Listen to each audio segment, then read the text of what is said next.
Hola, ¿qué tal? Hoy quiero platicarte de un tema súper importante dentro del derecho internacional y que aunque lo vemos en la carrera, a veces siento que es más teórico de lo que en realidad es. Y para que todo tenga sentido desde el principio, te voy a decir exactamente de qué hablaremos. Primero, ¿qué es un tratado internacional? Luego, ¿cuál es el instrumento jurídico más importante en este tema? También veremos quiénes pueden firmar un tratado. Después, los requisitos que deben de cumplirse para que un tratado sea válido. Más adelante hablaremos de las formas en que pueden terminar. Y al final, quiero darte una reflexión sobre por qué es importante que conozcamos todo esto desde nuestra formación en derecho. Pero no te preocupes, no voy a cambiar de este tema, todo va a fluir como una sola idea. Para empezar, cuando hablamos de derecho internacional, lo primero que destaca son los tratados, los tratados internacionales. Así que vamos con la primera parte. ¿Qué es un tratado internacional? Bueno, un tratado internacional no es otra cosa que un acuerdo por escrito entre dos o más estados o entre estados y organizaciones internacionales que generan derechos y obligaciones. Yo siempre lo veo como equivalente internacional de un contrato si en el ámbito privado dos personas pueden pactar y obligarse. En el ámbito internacional, los estados hacen exactamente lo mismo, solo que las consecuencias son mucho más amplias. Y esto nos lleva de manera natural al segundo punto, ¿cuál es el instrumento jurídico más importante en esta materia? Aquí sí o sí tenemos que mencionar la Convención de Viena sobre el Derecho de los Tratados de 1969.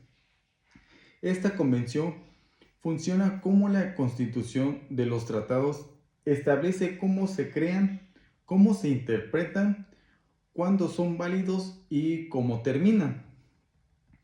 Y lo interesante es que gracias a estas convenciones, todos los estados siguen las mismas reglas. No es un conjunto de prácticas aisladas, sino un régimen jurídico formal que le da seguridad jurídica al sistema internacional. Y claro, si estamos hablando de tratados, surge una pregunta natural. ¿Quiénes pueden firmarlo? Pues no cualquiera. Y este es nuestro tercer tema.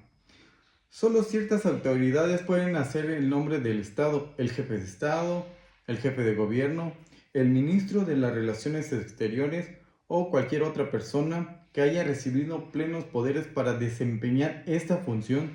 No existe para evitar a una persona no autorizada. Compromete internacionalmente al país, porque un simple firma puede generar obligaciones muy serias a nivel internacional. Lo cual nos lleva directo al siguiente punto, los requisitos que deben de cumplir los tratados para ser válidos. Y aquí la Convención de Viena vuelve a ser protagonista. Para que un tratado sea válido, primero se necesita quienes lo firmen tengan realmente la autoridad. Luego el consentimiento debe darse de manera libre. Si un Estado es obligado a firmar mediante fuerza o amenaza, ese tratado es inválido. Además, ningún tratado puede contradecir normas de ius cogens, que son las normas fundamentales del derecho, como la prohibición de la tortura, la esclavitud o el genocidio. Si un tratado intenta ir contra esto, simplemente no tiene validez, aunque todos lo hayan firmado. Y de forma natural pasamos al siguiente tema, las formas de terminación de los tratados. Porque si un tratado necesita condiciones para ser válido, también necesita reglas para dejar de existir. Un tratado puede terminar porque ya cumplió su objetivo o porque los estados deciden dejarlo sin efecto.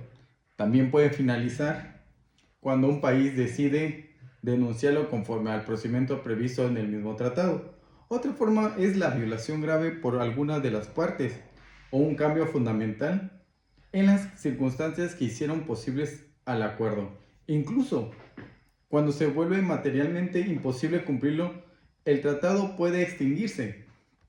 Y para ir cerrando, quiero darte la última parte, una reflexión sobre la importancia de conocer este tema.